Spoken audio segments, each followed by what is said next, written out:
On clocks and mirrors, there are interesting kind of question where it is said that, let's say you have an actual time of 7:10 in the watch. What would you see in the mirror as a reflection? Now this kind of question is very interesting. If you simply visualize it, this 2 would come on to 10 and this 7 would come on to 5. So this would be somewhere as 450, right? Now this is a simple intuition, but there is a simple maths behind it as well.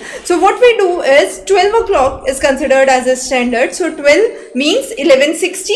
So always you subtract from 1160 the real value or the actual value, right? So 1160 minus 710.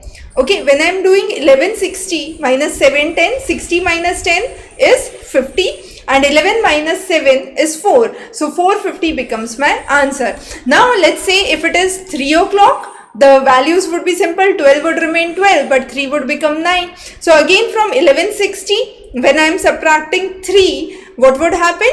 From 60 would remain 60, and from 11 when I am subtracting 3, it would become 8. So 860 is 9. So it would be 9 o'clock simply. Now the same way 9:15. So 3 becomes 9, and this line between 9 and 3 becomes a line between 2 and 3. So it becomes 245. So again 1160 minus 915.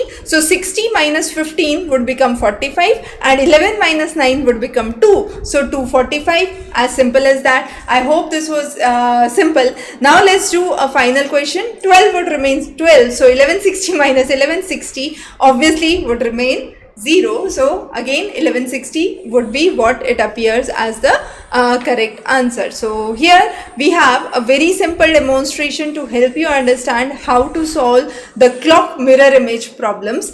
We will be continuing with more interesting sessions for you. Stay tuned. Thanks for joining.